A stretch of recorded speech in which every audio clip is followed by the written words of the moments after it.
স্বামী বেইমানি করলে আমার করণীয় কি? আমার স্বামী আমার সাথে বেইমানি করেছে এবং আমি এই মুহূর্তে খুব কনফিউজড যে আমার কি করা উচিত। আপনি যদি আমাকে পরামর্শ দিতেন খুব ভালো হতো আমার জন্য। এটি আমার পেজের একটি প্রশ্ন।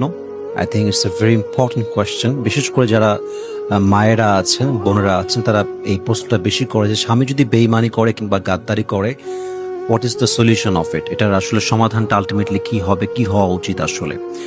এখন কথা হচ্ছে এই যে বেইমানিটা করলো, এইটার কি হবে? আমি জানি এই কথাটা হয়তো বা অনেক মায়েরা বোনেরা মাইন্ডে নিতে পারেন, বাট আমি খুবই এমন একটা বিষয়ে কথা বলছি যা খুবই সেন্সিটিভ, এবং এটা আসলে পাশাপাশি মানুষের পুরুষদের বিশেষ করে ন্যাচার, এটা যেটা আমি বলতে চাই।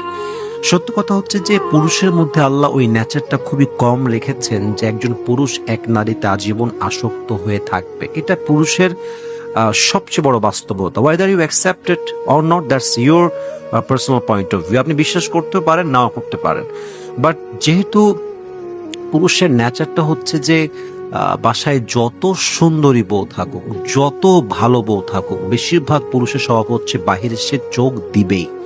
এটা হচ্ছে পুরুষের একটা ন্যাচার, পুরুষের স্বভাব। তো আপনি আপনার মাথায় একটা কথা ইনস্টল দিয়ে দেন, আপনি যদি এই পুরুষকে রেখে আর এক পুরুষের কাছে যান, সে যে আপনাকে একদম সুন্দর করে ভালোবাসবে, কখনো বেইমানি করবে না, কোথাও কোনো পরকীয়া করবে না, কখনো অযত্ন করবে না, গালি দিবে না, এই চিন্তা যদি আপনি করেন, then I will say you are 100% wrong, you are absolutely wrong. আপনি ভুল জায়গাতে আছেন, আপনি ভুল চিন্তা করছেন। বিশ্বাস করেন, প্রত্যেকটা মেয়ে যদি এই চিন্তা করে নিজেকে স্থির রাখতে পারে, যে কোনো মেয়ে সংসারে টিকতে পারবে। এর কারণটা হলো যে আমি যখন বুঝে যাব যে আমার স্বামী আমার সঙ্গে এরকম করতেই পারে বা এরকম হয়ে যেতেই পারে, তখন আমি সংসারে স্টে করতে পারবো, থাকতে পারবো।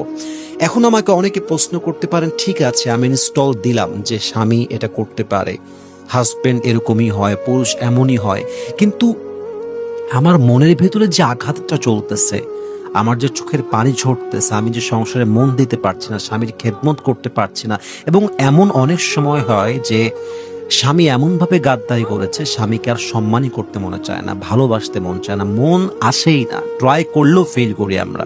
তো যদি এরকম হয়, মাথায় রাখবেন আপনি যে অস্থিরতার মধ্য দিয়ে যাচ্ছেন, এর বড় একটা কারণ হচ্ছে আপনার জীবনে কোনো পারপাস নাই, আপনার জীবনে কোনো গোল নাই, আপনার জীবনে কোনো উদ্দেশ্য নাই, প্ল্যান নাই।